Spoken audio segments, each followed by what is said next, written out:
Mag-aalas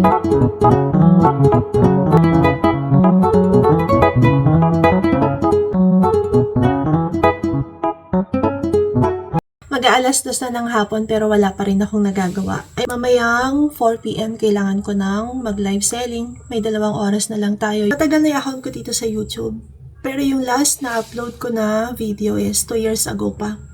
Tapos bigla ko naalala, sabi ko hindi pwedeng baliwalain ko lang yung YouTube account ko. Napakahirap ma-monetize before ni YouTube. Sayang, naliwala ko lang 2 years nang wala akong upload. Isa sa mga dahilan bakit dito ako mag-upload. Feeling ko kasi napaka-toxic na sa Facebook.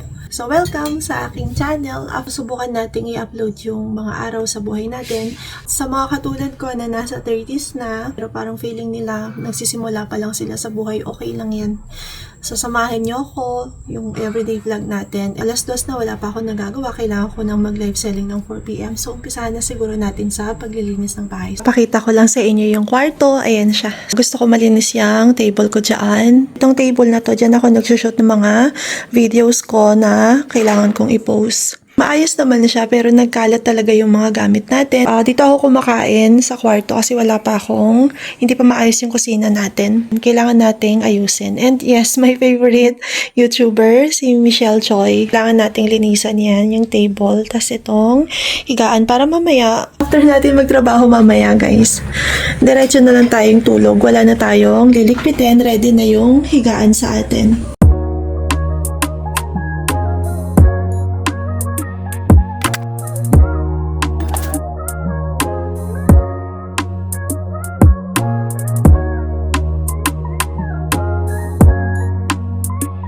Wala naman masyadong liligpitin kasi hanggat maaari pinipili ko rin talagang maging minimalist. So, konti lang naman yung mga gamit natin.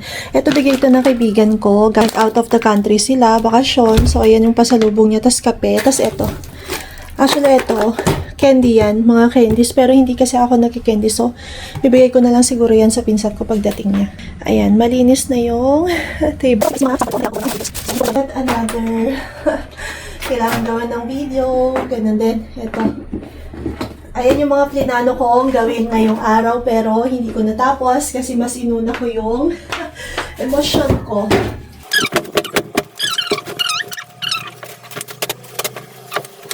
Itong space na to, okay na yan. Ayan, okay na yan. 20 minutes na tayo. Habulin natin yung 4 PM. Dapat before 4 PM, nakakain na ako. Magluluto pa ako ng pagkain.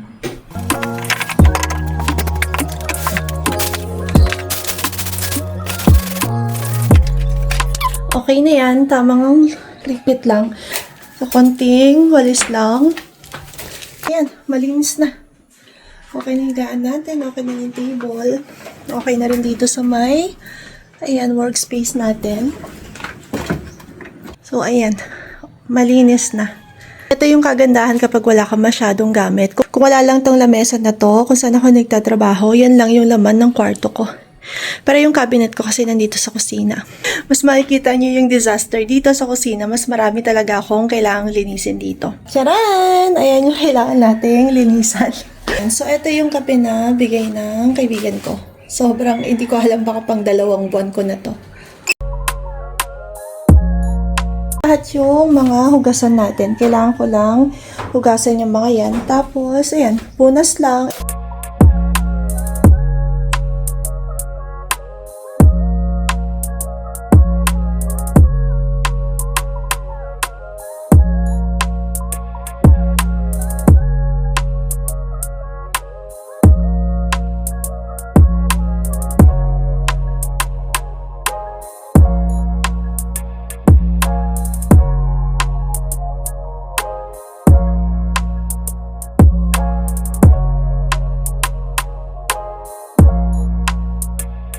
Ating kusina, pwede na tayong magluto.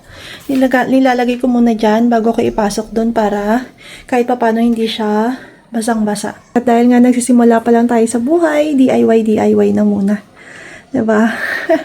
DIY lang yung wallpaper natin. Isa rin yan sa tinitinda ko. So, ayan na. Malinis na, magluluto na lang tayo. Pero kailangan kong palitan yung tubig nitong halaman. Kung hindi, talagang lalamukin tayo. Pangalawang halaman ko, binigay ng tita ko. Yung first na halaman na binigay nila, hindi ko na alagaan, namatay. Ganda rin kasi kapag may mga halaman ka sa bahay. Papalitan lang natin yung tubig para hindi siya bahayan ng lamok. Araw-araw ko pinapalitan yung tubig pag naaalala ko. Pero yung linis, once a week ko lang siyang nililinis.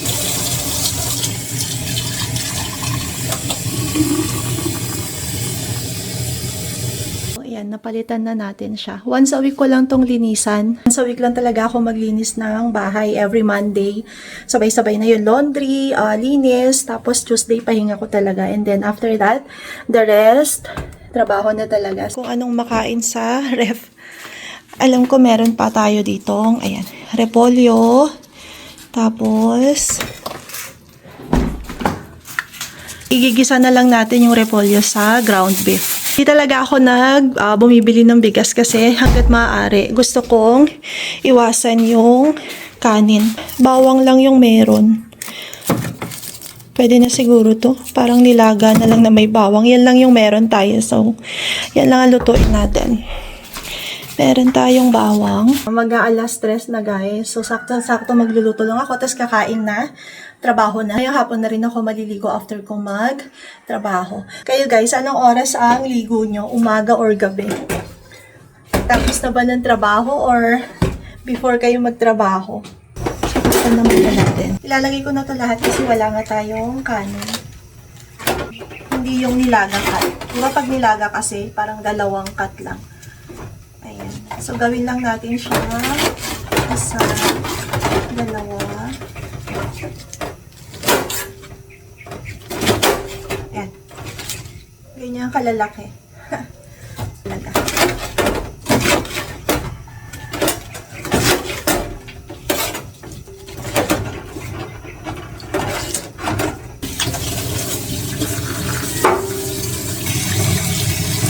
After 10 years. Diba? After 10 years, naghiwalay din sila. Ayan. Kumonti yung sabaw. Lagay na natin tong repolyo. Plana natin ng patis, pangpalasa. Kunting, syempre, magic sarap. For more umami, eme. And, ayan, konting paminta. Takpan lang natin konti. Gusto ko medyo crunchy-crunchy yung repolyo natin. Ayan, haluin na natin. So, ito na yung kinalabasan nung niluto natin. Para lang talaga siyang nilaga. Kulang na lang ng patatas tsaka ng saging. So, habang kumakain tayo, ayan. Guys, napanood nyo na ba to? Comment nyo nga kung napanood nyo na ba to? Kasi si Spartacus, inuumpisahan ko ulit siya. Ganyan ako, before ako magtrabaho, ititreat ko yung sarili ko na magre-relax muna ako, magmo-movie, kakain. Nakita rin ako na nagluto ng nilaga na baboy. May kamatis. Naglalagay din ba kayo ng kamatis sa nilaga? Kasi alam ko sa sinigang lang. Pero masarap naman siya nung natikman ko. Yung isang episode lang, naging 2. So, hinabot tayo ng, ay nako, ayan. Hugasan lang natin yung mga ginamit natin. Tapos, trabaho na tayo. Gusto ko, after kong mag-work, ganyan talaga yung dadatnan ko. And palit lang ako, tapos magla-live na tayo. Balikan ko kayo after ko magtrabaho. Natapos na ang ating 4 hours na live. Oh, sobrang pagod. Ayan, magsha-shower lang tayo tapos carry na magpahinga. Yung studio ko, guys, dito ako nagla-live selling. Grabe, anong oras na ba? Parang magna 9 PM na yata. Thank you, Lord, natapos ng isang araw.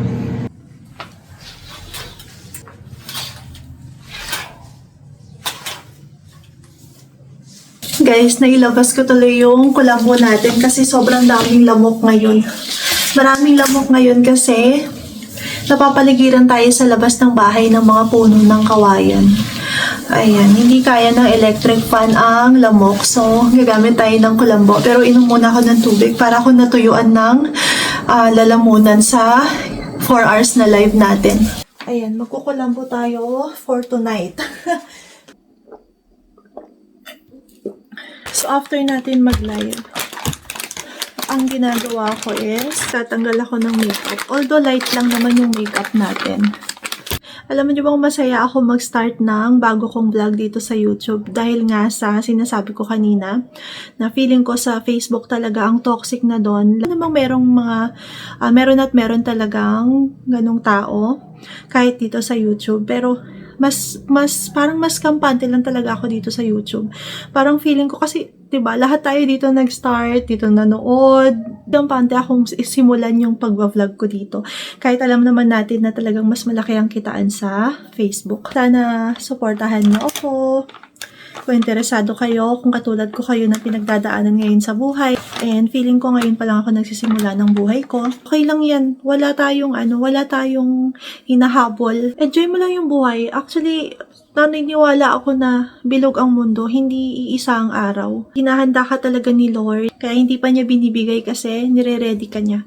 Naniniwala ako doon, yung mga pagsubok araw-araw, mahirap man, pero alam ko, in the end, ibibigay niya din yung blessing na matagal nating hinihingi sa kanya at pinagtatrabahuhan. So, huwag kayong mapapagod lumaban sa buhay. Okay lang yan. As long as masaya ka, wala kang inaapakang tao, magaan yung buhay mo araw-araw, okay lang yan. Ayun, samahan niyo ako sa everyday life. Hindi ko alam kung ano yung mangyayari pa sa buhay ko. Pero gusto ko makita nyo kung paano ako nagsimula. Kamusta kayo? Comment kayo dyan para basahin natin. So, ayan, malinis na yung mukha natin. Mag-shower lang tayo. Shower, toothbrush, tapos magpapahinga na. Ayan ang kulambo. Naikabit ko na. Buti na lang may mga naiwang pa ako na pagsabitan. So, hindi ko na kailangang magpukpok pa ulit. Ako lang ba? Alam mo yung feeling ko, bumabalik ako sa kabataan kapag nakakulambo ako. Parang feeling safe, ganon. So, ayan, tutulog na tayo. Good night! That's hate. I'd watch this by the hour. And yet he ran with fun games.